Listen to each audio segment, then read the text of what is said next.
Hey cousins, welcome to another episode of Cocktails with Cousins. I'm Erica. I'm Raina. And we are here to talk about love and marriage, Huntsville. We are in season 3, episode 11. I don't know, our DVRs are doing something funky because last time was season 2, but it's season 3, episode 11, and that's the one we're going to be talking about. We are talking about them being in Vegas. So they were in Vegas just kind of still enjoying the city and celebrating their wedding anniversary. And before we get started and start talking, remember, support does not cost a thing. Go ahead and hit the subscribe button, share and like, and keep the views coming in. But let's jump right on in. So we started off this episode with Maurice and Kimmy having a conversation. What did you think about that? Well, she basically was, talking to Maurice about the previous night and what all went down between Destiny and Tiffany, which I kind of agreed with Kimmy when she said Destiny was madder than the circumstances.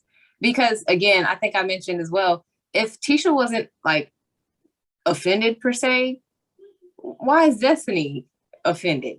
She seemed so triggered by everything Tiffany was saying. So that I kind of was with Kimmy. Although I'm not dismissing Tiffany's way of like her overstepping, Yeah. We kind of agreed, like she needs to work on her timing and her delivery with things. So, but so that was their conversation that Kimmy basically was having with Maurice. And so that I absolutely agree with Kimmy. Yeah. Yeah. I think at this point, I don't care what Tiffany does. Destiny is not going to be bonded at all. And I have that in my notes for later on in the episode when something else happened and she was like on it again. Yeah, they are not feeling each other in the moment. It was interesting that Tiffany, and when Tiffany was talking to her husband about this, about the whole thing or whatever, she was surprised by Destiny's reaction. I think that she shouldn't have been surprised, because I don't know how she couldn't realize at this point that Destiny is not feeling her or whatever. But then she also, I'm playing devil's advocate, she also has to realize that she came in kind of forceful when she came on the show. Like she came in at that brunch, I think we talked about it last time, where she was just like spilling tea at the brunch, whatever. And so she came in super forceful. So she can't be surprised by anybody's maybe negative reaction. Destiny is going a little bit, a little bit overboard. Right. I know. I 100%. Like it's like she just can't read a room. No, she just can't read the room. And like, this is not the time nor place for this conversation. Like, I just wish, even if what she was saying wasn't wrong per se, like she could just pull someone aside and have a private conversation. It doesn't have to be a group conversation, because again, like she claims to be honest and transparent, and she's like, I wish everyone would just accept me for who I am. Like that's fine, but you don't have to force everyone else to be that way either, No, exactly. And I feel like she wants to be transparent on every topic. And it's like, sometimes, girl, when you're with your girlfriends, you're just chilling. Like, you don't have to be super transparent on everything. Now, I'm not saying sitting around lying or anything like that, but you don't have to do all what she's doing. And I feel not at all. Came in a little bit too strong. Yeah. And then there was that conversation between Melody and Destiny, right? Yeah. Destiny was like, yep, you just always playing bodyguard when it comes to Tiffany. And like I said last week, I felt a little bit of a hint of jealousy there. And Mel pointed that out. She's like, Destiny and I, we're the closest out of the group. So she may feel some type of way, like a little jealousy, but she's like, she has nothing to worry about. And I'm like, I thought the same thing. Like we were on the same page with that. So yeah, I think Tiffany alluded to that as well, that she thought that maybe she was jealous. I can understand, again, playing devil's advocate. I can understand it a little bit, but Tiffany is no, not Tiffany. Destiny is she is just very defensive about this whole like situation. I thought it was yeah, I thought it was comical when she said, "Yeah, you're about bodyguard." But you know what? I don't know. Melody, when she is for someone, she kind of does protect them, because she even did that with Martell when they were married. Like, even if he was dead wrong, she was right there, like thick as thieves, on the side or whatever. So she appears to be like a loyal person. She is. And honestly, I can't really blame Destiny either, though, because like, it's one thing, the first time we meet, first impression, you do that. Okay, I'll give you the benefit of the doubt. You acknowledge it, ask for forgiveness. Okay. All right, I'll let that slide. I'm still keeping you right here. I'm not, I'm still keeping my eye on you. But then here she go in another setting with other people, putting them on blast, putting their business on blast. Just like, you have not learned your lesson. Yeah, she has a tinge of shady. I say that she's sprinkling it on there. She definitely has a tinge of shady. And Melody said that Destiny came across as like mean girl, but I think Tiffany comes across a little bit mean girl too, and that's probably why they're butting heads. Because it is both of them and their personalities. Yeah, for sure. Because here's the thing with that, right? The moment anyone throws a little, they think that it's okay to do that again. Like, you're not gonna do that again. And that's what Destiny, I feel like, was doing. Like, nah, I'm not dumb. I'm not stupid. You're not about to sit here and shade me and throw shade at me. Like, I'll drag you in all three places. And I was like, my words. She was like, what state do you want it from? Because I can give it to you in whatever style. She said that.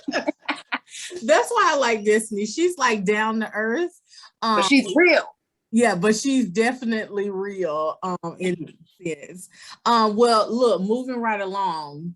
What about when Marceau and Tisha was having that conversation? What did you think about that? So the way Tisha presented that conversation to Marceau, I understood.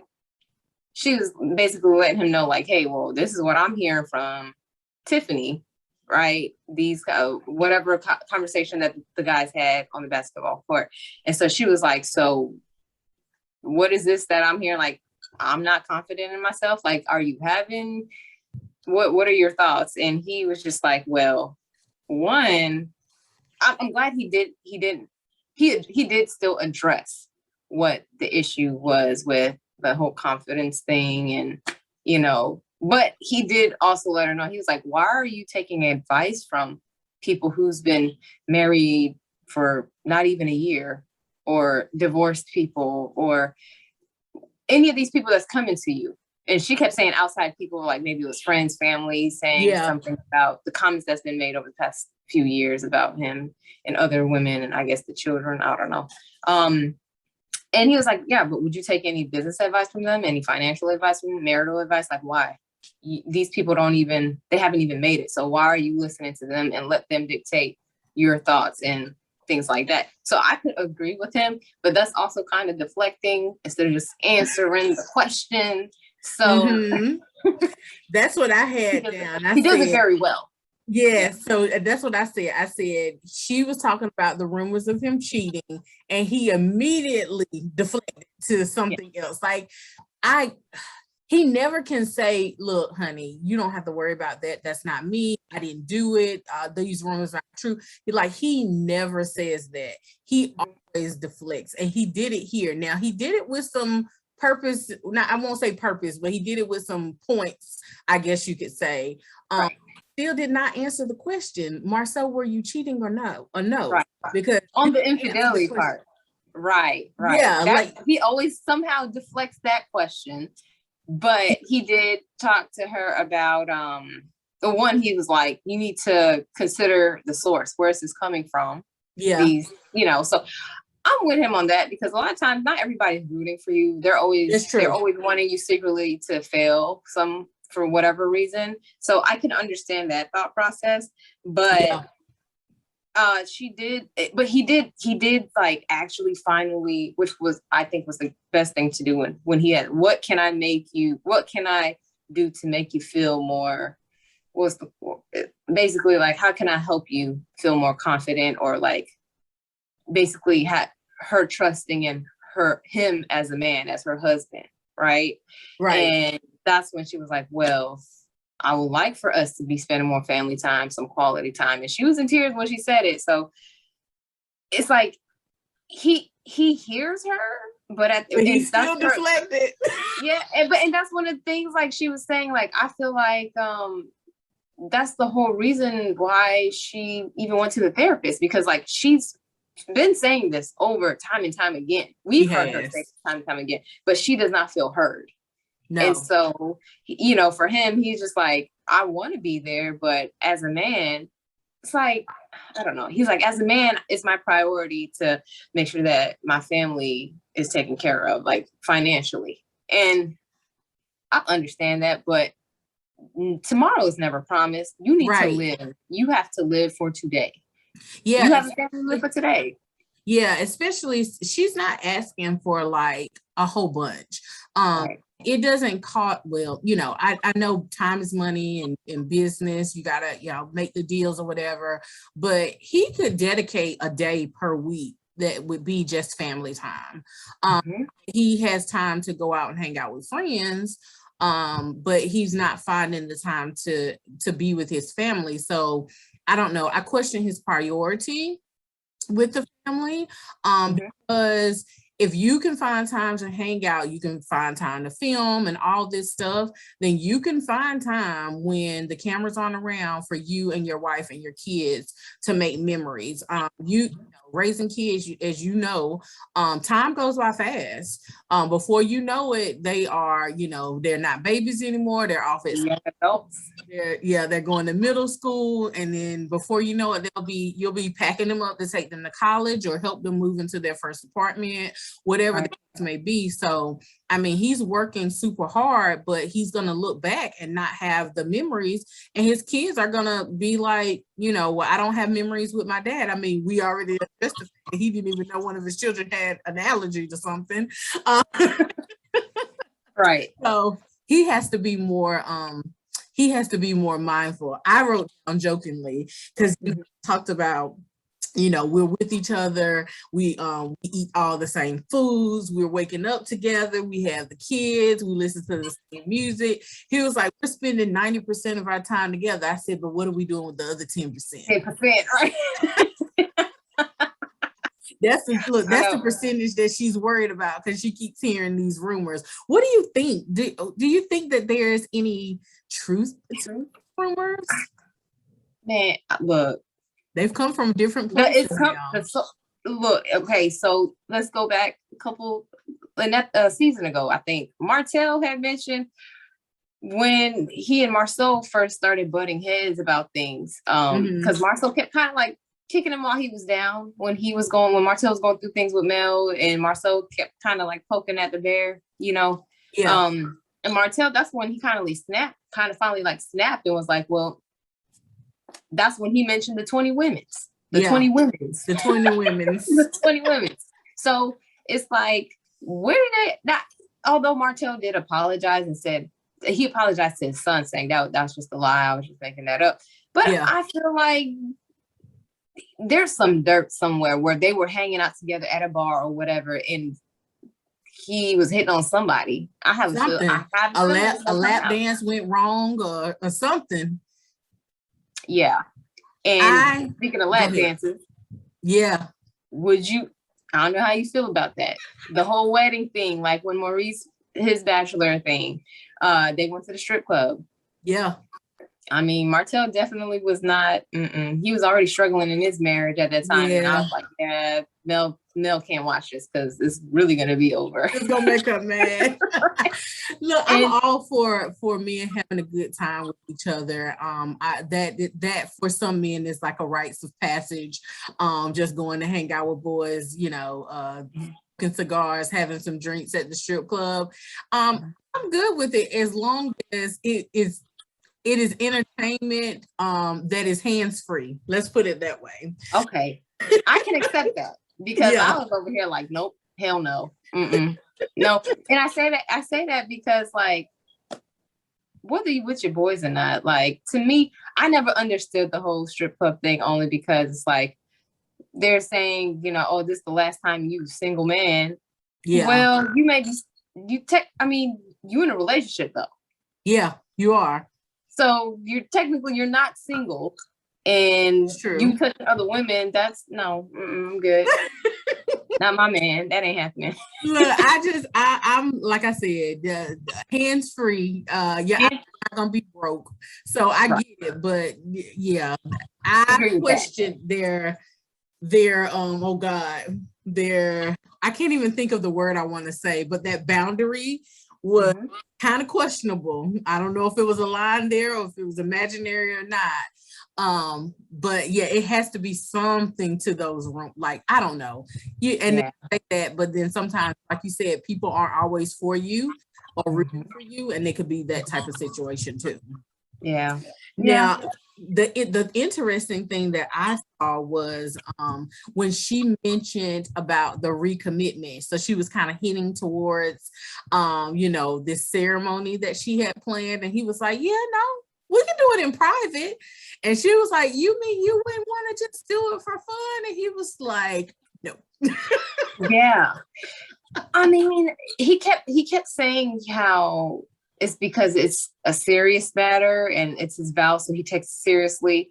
And I understand because, like, me personally, I'd rather be proposed to privately than I'm low-key an introvert, so I'm not good with crowds. I'm kind of shocked that I'm even doing a podcast, to be honest with you. I don't like all eyes on me. So in that sense, that's just how I am, who I am as a person. So like my husband knows, like, don't ever put me on the spot. Don't you ever put me on the spot. Like, nope. I'm not responding. I don't care. Don't you ever do it. I don't care if we at karaoke or something and he starts singing to me, you better not do it. Don't put me on the spot. So that's what I'm saying. Like, and so maybe Marceau is that person, right? Maybe that is him. But a part of me is like, I don't know. He doesn't seem like an introvert. So I don't know what his motives are behind. I'm kind of with you on that. Like, I'm the same way. But he could be, oh God, what is it called? Like an extroverted introvert, I think is what it's called. So he appears to be like he's an extrovert, but he really is an introvert or whatever. And I think that often I always tell people, like, I'm shy, I'm uncomfortable, I'm like you, I don't understand how I got to doing this podcast, but I'm doing it. But people always tell me, like, oh girl, you are not shy, you are not introvert. And I'd be like, yes, I am. I would have never thought you were introvert, honestly. I never would have guessed it. So he could be. So maybe he's just projecting something different than what he feels on the inside. Maybe. And I hate to say this, but like, even for my wedding, because my husband, he is great at public speaking. He's that person. Great at speeches and all that stuff. That's totally opposite from me. Like, please don't put me on the spot. When he was like, we writing our vow, I was like, don't even finish the sentence. Nope, not happening. I'm gonna repeat what the officiant says. Right. You said whatever they say. That's what I'm gonna say. That right. And for me, it's not that. I wish I would have. Now, hindsight 2020, I wish I could have went back in time and wrote my own vows. But I was too emotional to even get it out. I was, and that's my issue. When I'm emotional and I cry, I can't talk. You can't understand the words that come out of my mouth. You're like, no. And I look real ugly crying too. So nope, I'm good. So, so maybe that's what it is. And I don't know. Maybe he just likes the privacy. So maybe that's what it is. So I don't know. I can't blame him, but I can't blame him for whatever his reasoning is, but I am glad that they did have the conversation beforehand and it wasn't a surprise. It was like, Tisha, you know your husband. Don't do it. I was so glad that they had that conversation because we'll get to it, but it was even awkward with them having the conversation. Yeah. And then she went to Tiffany and Louis, and did you see them pick her up? Listen, that couple, they already rubbing me the wrong way because how dare you? This is their 15th anniversary. Right. 15. They've been married 15 years. So this is true. When Tisha's letting you know she already had the conversation with him, it's not that the vow renewal is canceled, they're just going to dinner. They kept trying to talk her into, are you sure? But what do you want though? And I'm like, right. Respect the man's choice. Respect her as a wife. Made a decision. Right. Like she knows her man. Leave her be. And they kept trying to talk her into continuing on with this vow renewal. And I'm like I think Marceau said it. Y'all been married for 15 minutes. Yeah, he said 15 minutes. That's what he said. Right. No, why are we taking advice from y'all? Why? Yeah, and it's funny though, because I didn't realize until they got to the chapel that they had only been married 11 months. I don't know how I missed that. It must have went over my head, whatever the case may be. Right. Like, I've been married 11 months, really? And it was a surprise at that. At a baseball game? Yeah, I was like, a surprise wedding? I wouldn't have done it. But yeah. I don't know. Well, see, Tiffany had mentioned it, Lord, that night when they went out and she and Destiny kept going back and forth. Destiny was like, well, that's when she was throwing shade at Tiffany. Well, aren't you the one who threw a surprise wedding for your husband? That's what she said when Tisha had mentioned, oh, I'm going to do a surprise vow renewal, and Tiffany had something to say about it. That's when Destiny started attacking Tiffany with the, they are definitely a little interesting. But then I would say that Tisha is also easily influenced because she was sitting there, actually, I think, contemplating whether or not she wanted to still try to do it. I'm like, girl, you don't.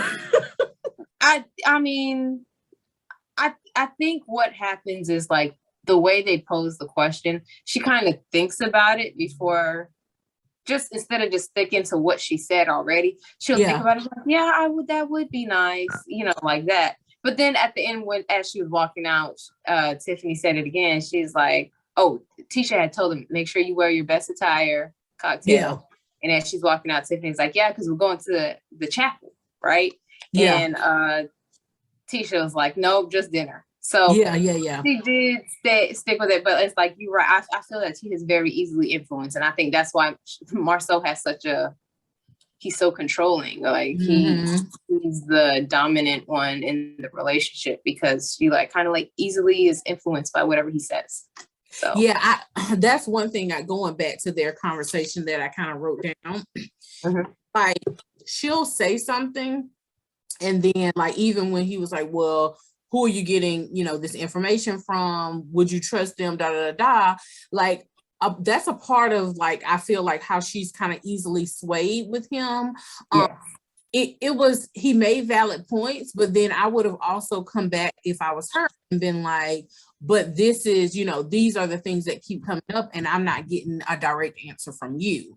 Of just accepting what he's saying, to still pose my question again, especially if it wasn't getting an answer. And I'm not doing that. She's not doing that whenever there's a difference of information or whatever. She just easily just kind of falls into whatever it is that he's saying.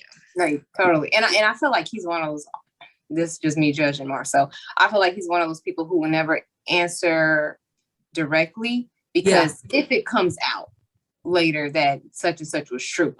Excuse me. Sorry. He will say, well, I never lied to you.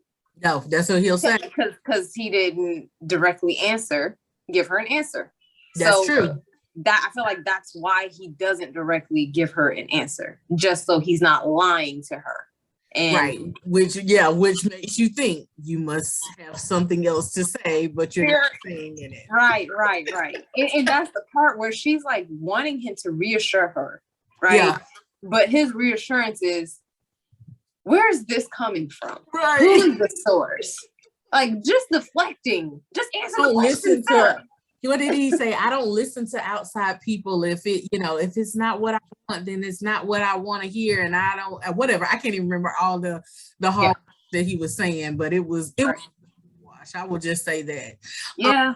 And she was like, okay, yeah, I need to be more like that, not care or whatever. But I don't know.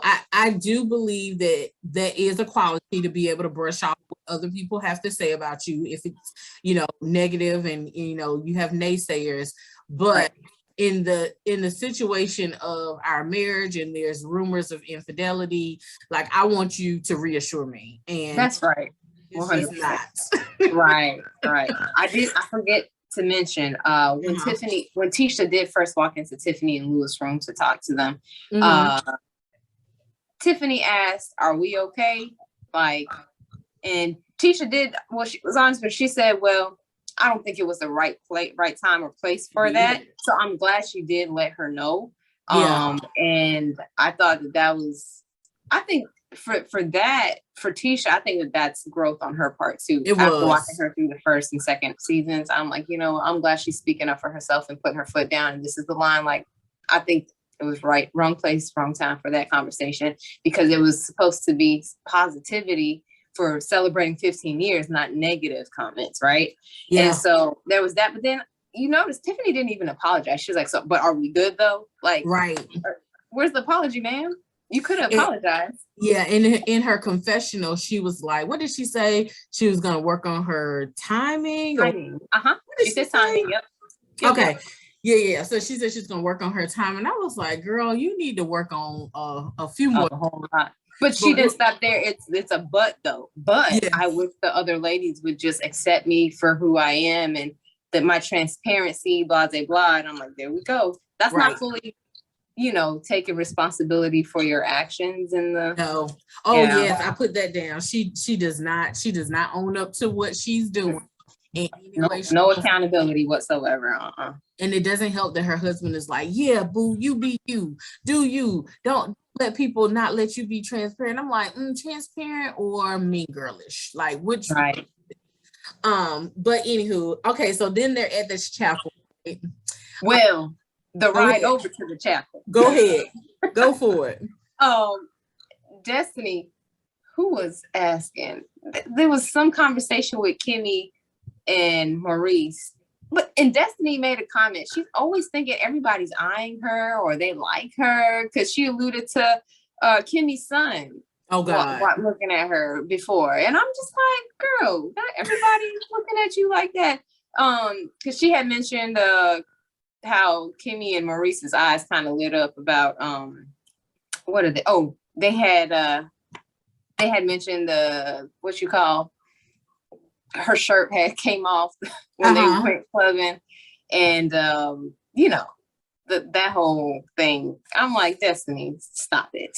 Ain't nobody looking at you. Yeah, I was gonna say, she does think that people want her, honey. She like say that every episode. She'd be like, yeah, and her son, oh, it's me. I'm his favorite person, or he's looking at me. I can't remember. You remember that throughout the season? She said that a few times, like, oh, he was looking at me. Oh, I'm his favorite person. I'm his crush, or whatever, talking about Kimmy's son. Not right. That's what I'm saying. And she thinks that for whatever reason, because this happened when they had that little taco night with the girls at Mel's house, when I guess Kimmy's really open with her sexuality and all this stuff with Maurice. So like, Destiny thinks that they're looking at her like I think she had alluded to them wanting a threesome with her or something like that before. And I'm like, that's a stretch, Destiny. That's a stretch. Maybe there's more going on off camera that we don't know about. So, but they are editing it, and it seems as if she's kind of a little self-absorbed in that sense, but maybe it's something that we just aren't seeing. Yeah. And I think they were, because they didn't know that they were going to the chapel. And so once they arrived, they were like, ooh, somebody's having a vow renewal or something like Yeah. that. And so one of them had, of course, being funny, mentioned Martell and Mel, and it was crickets, right? And I'm like, they need to stop it. Like, first of all, I feel like it's very disrespectful. Like, I just need everybody to respect the fact that this couple decided to part ways. Right. Just I agree. If they already got divorced, like, just let it go. Leave it be. I mean, all the jokes, just come on. Yeah, I was definitely on Mel's side with that one when she was like, I just need them to leave it alone. Because like you said, we've already decided that we're going separate ways. You guys, they all sat there through the disrespect because he was cheating on her for a good amount of time. And she was looking when she knew he was cheating. And so for you guys to keep on saying, Mel and Martell, like I would just put my foot down on that one. Because like you said, it's so disrespectful to your husband. Yeah, because it's not like she just, asked for a divorce as soon as she found out. Like, she actually forgave him time and time again and sat through that marriage for however long it lasted. And like, the friends knew, they saw them through it all. So it's like, why would you want that for Mel if Martell continues to cheat? And and like, why would you want that? And I also think that them doing it is giving Martell a false sense of hope that they could get back together. And I'm not saying that they can't get back together if both of them want it. She clearly in this moment does not want that. And he in this moment has not moved on. And so you guys, by them keep on saying, over and over again, oh, you guys are going to room together. Oh, you guys were hanging out tonight. Da, da, da, da. It's giving him a sense of hope that I don't think is there. And then it also causes confusion. And it causes some of those blow-ups because he is in his feelings and he gets all riled up, and then like that's how the blow-up happens. I just want them to stop because it's disrespectful. Yes, very, very. Yeah. And so look, the one thing I wrote down, so they're in the chapel and they're talking about who's getting married and who's renewing their vows or whatever. And the shade to Tisha and Marceau, because Tisha, I can't remember the exact conversation, but they were like, well, if only both of them felt the same way about the marriage, then maybe they would be getting a vow renewal. I was like, y'all said, like, I cannot believe y'all said that about. I know. I mean, look, and that's the other part. Like, I don't know why Tisha could still had that. Why didn't you just cancel it altogether? Why did they follow through and still open it up to the other couples? Because I think if it's a surprise, because she told everyone else that it was a surprise, they're under the impression that, okay, this is for Tisha and Marceau. So when she kind of changed the last minute, everybody's like, well, it's y'all's 15th anniversary, which it is. Yeah, it was. I would see the same thought process, right? So it's like, why wouldn't you do a vow renewal? Like, what's wrong with it? But again, they already had this conversation. With having this conversation already, why are we here? It was awkward. Even then, it would have been. I'd have been like, you know what, y'all keep the money. We're good. We're not even gonna go there. But keep going to the restaurant. Just was a whole awkward situation. And then of course, and Lewis got on up there and was doing it or whatever. That's the part. Destiny was bothered about how Tiffany said I do, because she said I absolutely do. And I'm like, why does that trigger you? Because that girl can trigger her by doing anything. That's why. Just by breathing, right? Just by breathing, she can be triggered. Yeah. So, but I felt like in that moment, I felt like Tiffany and Lewis were just trying to be team players, take one. I don't know, they didn't want it to go be a waste. They know the effort that Tisha put in, especially that conversation they had previously. And even there, you could still see them trying to push Marceau to follow through and just say something about the 15 years. It doesn't have to be a vow renewal per se, but he could have still said something nice and expressed his love to Tisha. And he didn't do it. He did not. But let me tell you something though. I'm not saying I'm with Marceau. but don't put me on the spot. That, oh, I can't stand it. I hate it. I hate it. I need to be prepared, you know, and especially like if it's the vows, like I said, I prefer intimate, smaller private moments. So like, but I want to be well prepared for it because I'm the type of person who have to gather my thoughts, write them down because I'm gonna forget. You know what I'm saying? Like I'm that person who needs to be prepared. You can't put me on the spot. I will freeze and be looking real stupid. So you can't do that to me. So in that moment, maybe Marceau, that's why he kept pushing it and deflecting and like, you know, no. And he even explained himself. He was like, you know, I take my vow seriously. So I'd rather do it privately with Tisha, you know, and I would have respected at that point as the other couples. I would have been like, okay, I respect that. It is what it is. Yeah. But again, even if it wasn't a vow ring, he still could have been like, Tisha, I love you, baby. Happy 15 years together. Yeah. I could have did that now. You're like, I got you on that one. Yeah, that was my whole thing. Like, I get you. I'm with you too. He already had said he didn't want to do it. He didn't probably like, why are we here? But he could have easily been like, you know what? Thank you guys for coming. Happy you could celebrate with us. I love my wife. You know, he wouldn't even say I love you to the girl. I was like, yeah, that's the part that got me. But like Maurice said, he was like, I don't even feel bad for Tisha because like, know your person. You know, Marceau is not that guy. Yeah. And that's his brother speaking. So we know what kind of person Marceau is. So she shouldn't have done that. She shouldn't have put him in that spot, in that position. But like, he even like under his breath, that's the part we saw in the sneak peek. Like, I'm not doing this tonight. Right. Yeah. And she's like, no, I know. And he's like, okay, I'm just making sure you're good. So, you know, he was still trying to kind of check on her a little bit. Like, okay, I hope you don't think that this is happening. Right. Because what did he say in his confessional? I'm going to reassert my answer. No, because it's vow renewal. Right. Oh my God. You know what though? His personality is interesting because he can definitely be difficult. But then he also, like in moments like that, it was like, I thought that was funny. Like, yeah, comical. Said no and you warned her.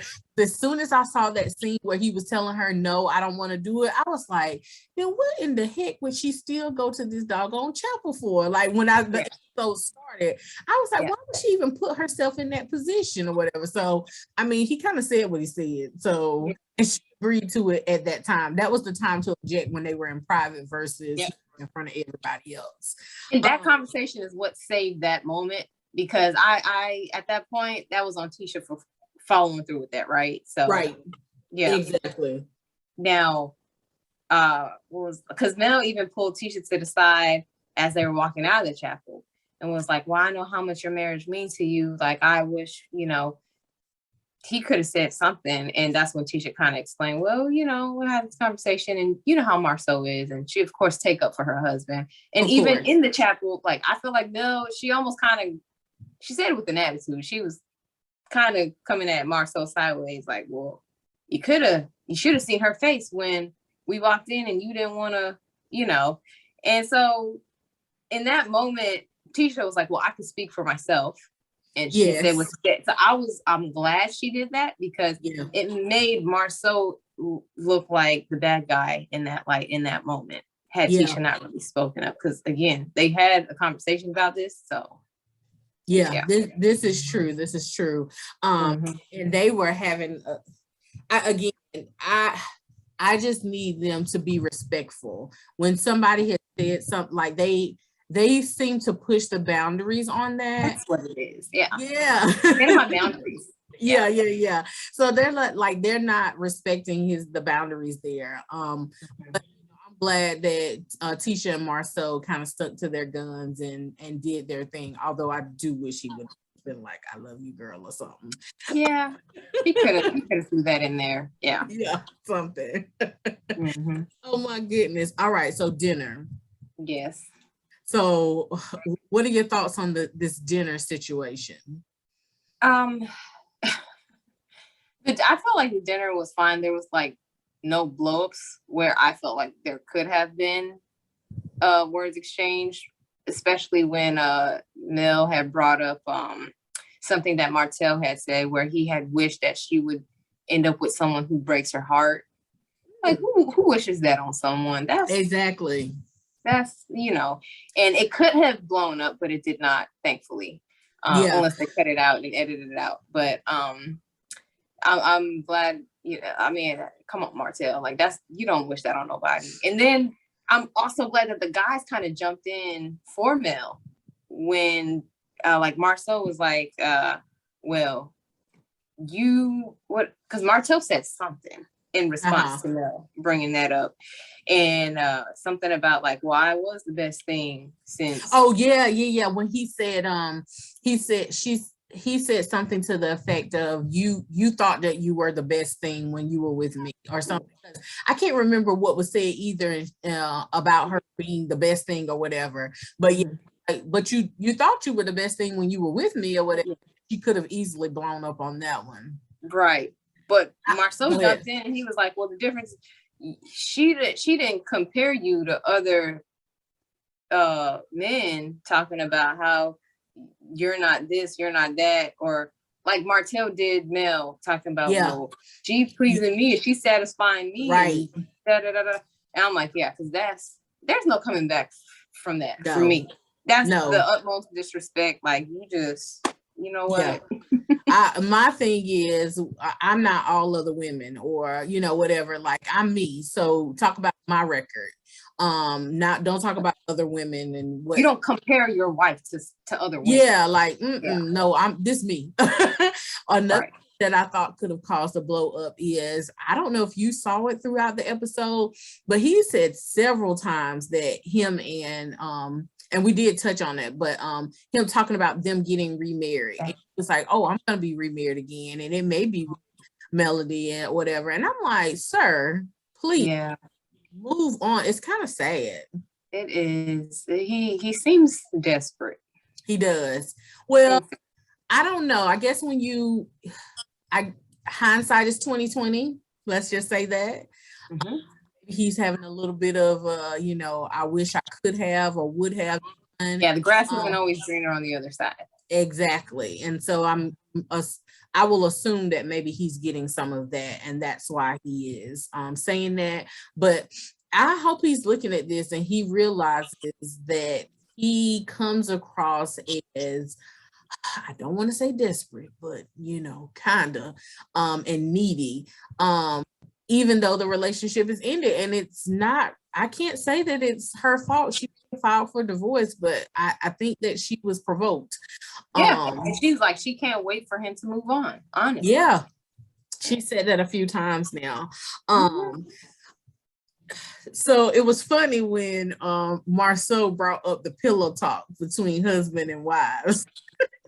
Literally called out Lewis. Yeah, I'm talking to you, sir, Lewis. Like, stop telling your wife anything, which is funny though, because Maurice and Kimmy always talk. So it's like, but Kimmy don't bring it back to the girls. She sure does not. Kimmy knows how to keep her cool. I just thought it was hilarious. But then one thing that was interesting to me was when he said that, and Tiffany was like, well, we're husband and wife. So, what did she say?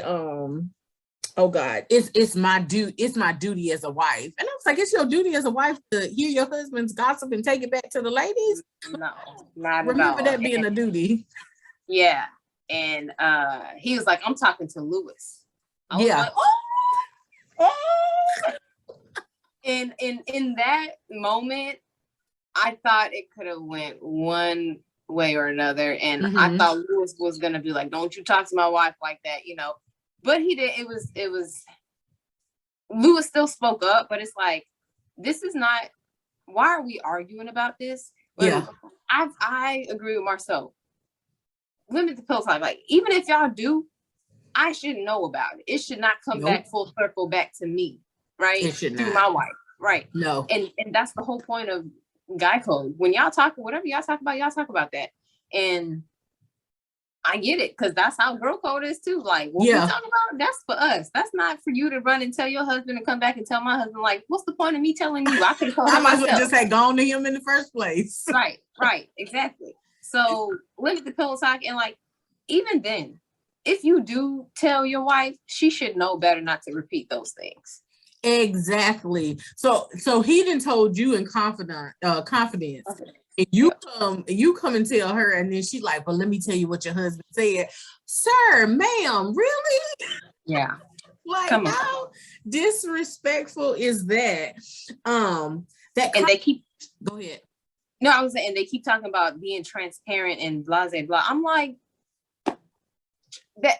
What's the point in you confiding him? Like he said, well, I'm gonna challenge you. It's not your job to challenge me and what we talk about. Like, that has nothing to do with you telling your wife for her to repeat what we talked about.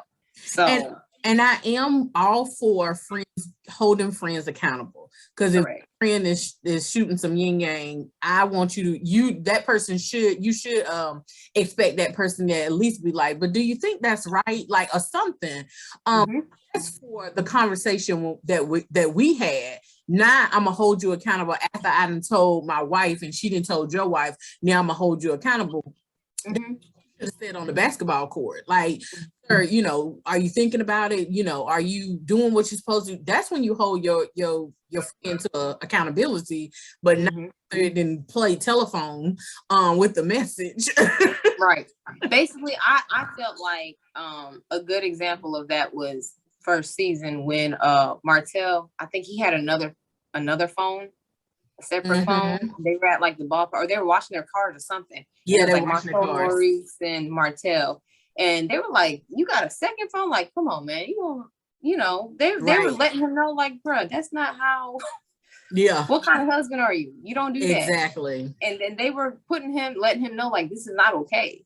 And I feel like in that sense, yes, you hold your boys accountable, you challenge them, you make sure that they're on the right path. You hold them accountable so that they're on the right path, not repeating everything you talk about. So exactly. That was nothing to argue back and forth about. Like, Lewis, understand guy code and just be done with it. Yeah, no, that's his business. And if he wanted his wife to know, he would have told him his. Just know going forward who not to talk to. That's what it's going to end up being. Like that. You got invited this time, but next time that you're not going to get invited, because that's what you're going to say or not say, or whatever. And one more thing, I'm sorry. Go ahead. Why does Tiffany and Lewis feel like they're in a place to be dishing out advice to all the couple? Like, they feel like, we're gonna like they're the ones leading the way. Like, they're this perfect example. Of a marriage. Yeah, I'm lost with that. I missed the accolades where they got the best couple award, the best marriage award. I missed it. I don't know why they have to be the example for everybody. I don't know why they feel like they need to be. I'm of the mindset of you do you and I'm gonna do me. And if we agree, we agree. Oh well. Yeah, because even when they were talking amongst themselves, when they were having their pillow talk, right? Yeah. Lewis was telling Tiffany, like, well, maybe she's just jealous because I think he was referring to Destiny. Maybe she's just jealous because her marriage wasn't like ours, to where, and I'm like, why are you comparing your marriage to other people's marriage? Exactly. And see, that's why Destiny don't like her, because I don't know what Destiny went through. You have to, to come to a divorce, I feel like you have to come to a point where you feel like you have exhausted all other options. And I don't feel like you should judge somebody about that. If that's their path. But to say that you're the example that they should be following, not good. And speaking of Destiny, she did mention the one thing that she did regret was that they didn't get a chance to be a family before the divorce. Once the baby Law was born. Yeah, I would agree. I could understand that. But she also, when they had that little game that they were playing the previous night, the game night, Wilding with the Whitlows, that's what they called it. When teacher asked everyone to go out and give advice about marriage and Destiny was like, I have no advice to give. And I'm so that's why I like Destiny, because she's so honest. She's so honest. Like, I just went through divorce. I have nothing to tell you. I have nothing to She's give like, you. all tapped out. My glasses. Right. He don't know what to tell you. Yeah. Shouldn't be giving advice. Yeah, she is definitely. She's definitely keeps it real. In that sense, and that's refreshing. To see, because a lot of times on these types of TV shows, you'll have someone who is not even holding themselves accountable, but she knows like that's not my place, so I'm just gonna keep my mouth closed in this moment. Right. I thought that the conversation went got very intense towards the end. Kind of gave me a different mindset of Marceau.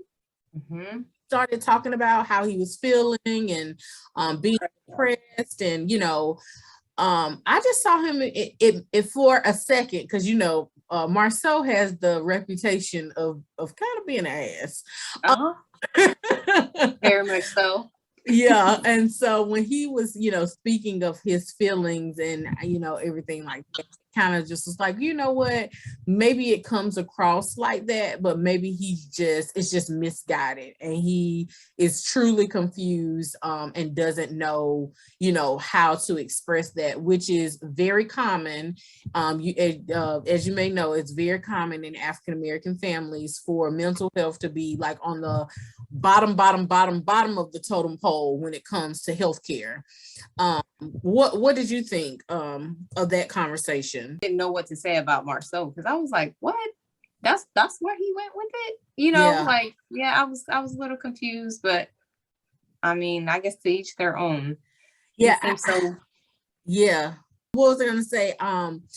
It was, so he was talking about depression, but two things that kind of stood out for me was he said, I've learned not to get my hopes up high. Happiness is not important. At those things, like those things, when he said that, I was like, that's interesting.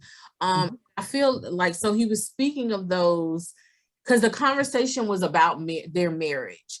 And so him to say those things in the context of their marriage, I just thought it was interesting. Like, oh, I was thinking like, so is his attitude because he feels as if he is, disappointed in the marriage, or he has been disappointing in the marriage, and so he's not getting his hopes up high because he feels as if he's not providing the way that he wants to, or is the relationship between him and his wife disappointing, and that's why he's not getting his hopes up high. Like, it could be interpreted so many different ways, right?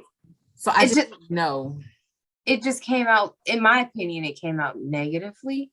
And I say that because if I was Tisha, that probably would have hurt my feelings, because it sounds like clearly you're not happy in your marriage. That's what it sounded like to me too. Like clearly you're not happy, and I don't know, maybe he's the type of person to sum it all up to one thing, and that's the part that I wouldn't do that. I don't think that way, because it's a roller coaster ride. Marriage, I mean, everything, it's up and down. Nothing is ever perfect. And I think that's the statement he made. He was like, if you're always going to be happy, what's the point in being married, or something like that? Yeah, he did say that. Yeah. And so I was just like, what? Why? Like, why? I didn't understand his way of thinking. And he kind of confused me. And so that's the part where I was like, you sound depressed. Like, you sound like that answer does not sound like a positive answer at all. So I don't know, maybe he had a different idea of what marriage was in his mind, and it's not that. I don't know. Yeah, I don't.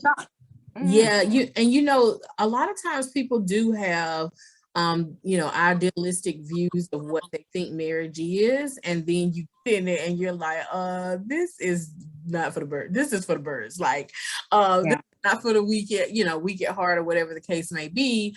But it did sound negative, and it did sound like he wasn't happy, and it did seem as if he was possibly processing something. If it's connected to the marriage 100%, we don't know, because oftentimes it could be something else, but then it kind of spills over into, your everyday life, your marriage, or whatever the case may be. But yeah, it just seemed negative to me as well. Yeah. But you did bring up a good point in a different way of thinking of maybe he feels that he's not providing like he want or he should. And I Yeah. think that actually makes sense if you think about it that way, because what does he do? He claims he works so much, or Tisha says that he works so much and he's always into his work. And that's the reason why he can't spend quality time with the family, right? Yeah. And because he did talk about a little bit about generational wealth, and he was talking about, you know, how wouldn't it be nice to be able to do what you want to do, have the kids grow up to be able to do what they want to do instead of having to figure out how to get there first, you know? And so I understand. I think our whole generation is more on that wave of like generational wealth, where I think we're all thinking that we always want to think for the future for our children and their children, right? So I understand, but not everyone starts off the same way. We all have different upbringings, different statuses, who our parents are, whatever. Some people have to work harder than others to get there, and there's nothing wrong with that. But I just hope that, because even then, like even now, it seems like he's not the type of person who can live in the moment. And I think that's what he's missing. He's missing out on happiness because he's always looking so far ahead of how to do this, trying to provide for the family, trying to do this. It's like you're not taking time out for this moment. Even the vow renewal. Yes, it's a serious thing with the vows, but it's like live in the moment. You're in Vegas. Do it. What's it gonna hurt? Right? Yeah, nothing. Won't hurt anything at all. He's like taking, it's like he's taking 2 steps forward and then like taking a sprint versus taking 2 steps forward and taking a moment to look at the view.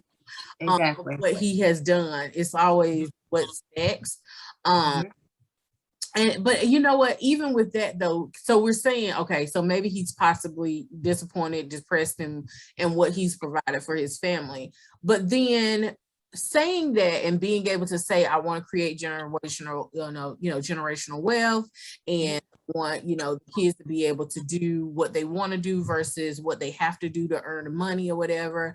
But then he kind of doesn't respect that when his wife was trying to do like new ventures. Like he has prided himself in being able to provide security and comfort for her. So if she feels comfortable enough that she can venture out into something, not because I've never heard it when she was doing these things, it never I need to do something so that we can survive. It was always, I've always been interested in this, and so I want to give it a try. So he's kind of already, laid the foundation for them to start to kind of do that and do what they want to do versus what they have to do to.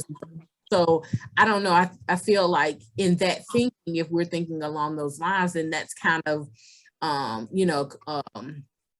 a conflict of his wife trying to do that now and him being somewhat, resistant of her being out in the working world and doing things. I don't know.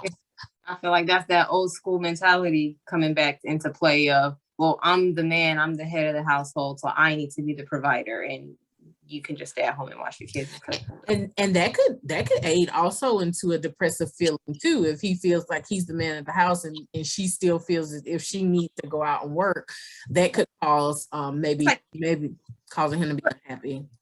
But by thinking that way, it's like you're putting all of that pressure and all of that weight on your own shoulders because you feel that you have to be the sole provider for the family. Yes, this is true. But I think that comes into play with the one thing that I feel like Tiffany and Lewis, they do have a good point about, is that they have to be better communicators with each other.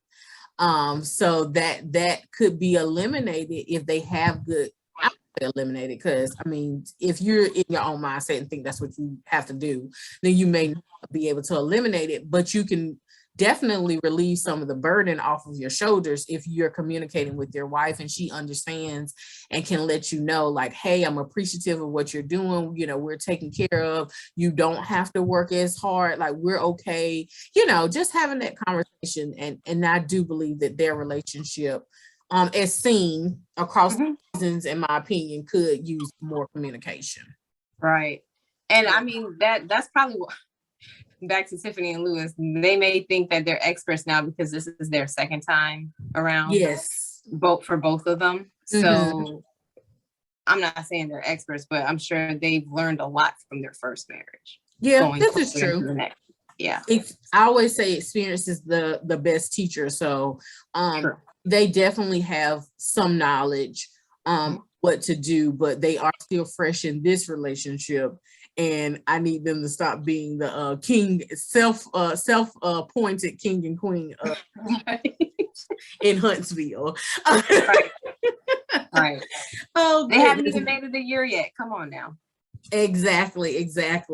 All right. So next show, what do you think about those previews? I'm gonna jump right in, and then you tell me what you think. Martell Melody. Martell is always trying to push her buttons. Did you see that, him talking about, oh, she has a babysitter? From what y'all conversation was, it sounds like your mom is your babysitter when you have the kids. So why can't she have a babysitter when she has the kids? Right. She's a single mother. She needs a babysitter.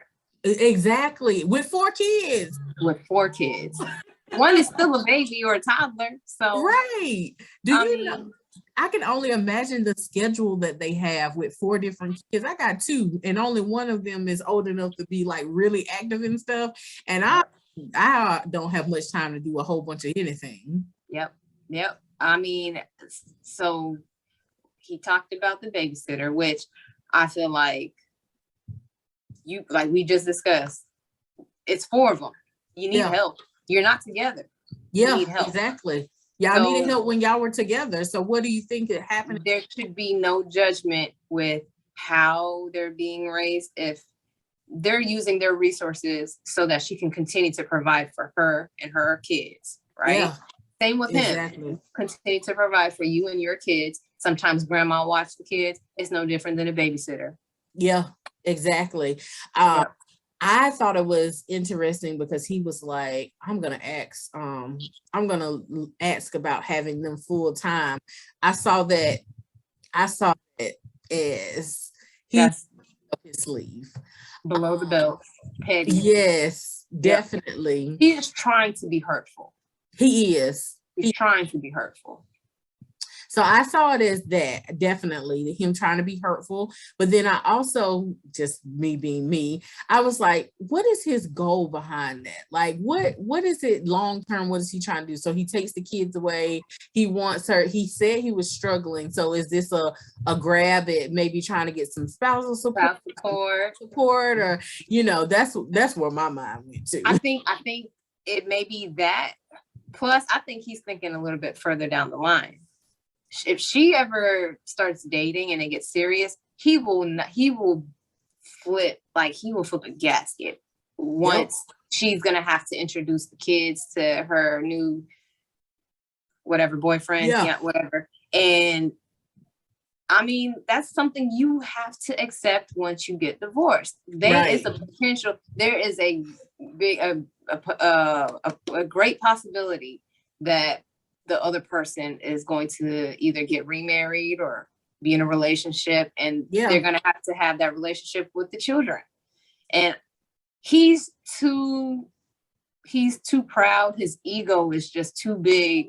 I already can see it. He will have a fit if she ever dare try to bring another man into the children's life, Right. Because he prides himself on being the best dad ever. Right. But the thing about it is he's already put her in that position because he has another child with another woman. And that I'm almost certain that those kids and she are going to interact because they have, she has their sibling, like they're going to interact. Like, think about it, a birthday party for the sibling. The kids don't want kids there. That means that the kids are going to have to be around, this woman, and how will you feel about that? You got to remember, Martell is a very selfish person. He doesn't think about the other person. He's only thinking about only his feelings. This is true. So that should be interesting to play out a little bit more. And then Tisha, here I go. I don't know why I can't get that name right. When they were talking about, her and Marceau were talking about about the statement about him being depressed or whatever. And she was like, well, let me know if I can do anything to help. I want to be there. Da, da, da. He was like, well, you can listen more. I was like, sir. He was quick with it too. I mean, he was ready. He just blurted it out. You can listen more. Like he was waiting for her to ask that question. He was, but I'm like, sir, do you have your listening ears on all the time? Because I don't think you know. He's the one. I mean, he's the one who needs to be the one listening. But hey, this is why they need to go to counseling. They do, and it doesn't need to be a surprise. They need to. They need to. It needs to be in both of their calendars. We're going to the counselor today, or the therapist, or whatever it is. Yeah. Yeah. They both need. I mean, I see why Tisha had to make it a surprise. He don't listen. No, he doesn't, and he cannot take advice. I've noticed that about him too. He is not one to even from an expert. He's nope, don't want to hear it. Yeah.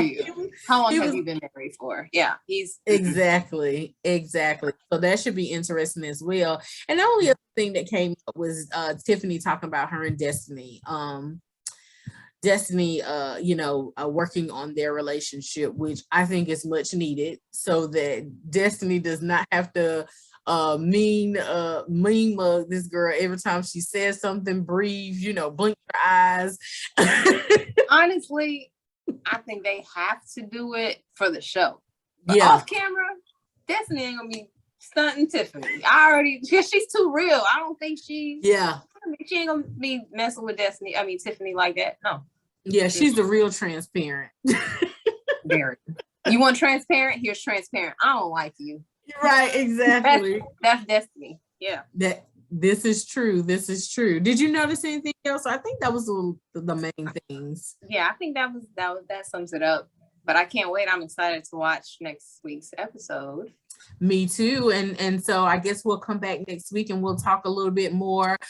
Thank you guys for coming and listening to us today. Remember, it does not cost a thing for you to support us. Just hit that subscribe button, share and like, and we'll come back next week and dish out all the tea on Love and Marriage Huntsville season 3. Until next time, I would hold up my glass, but it is quite empty. Until next time, bye y'all. Bye.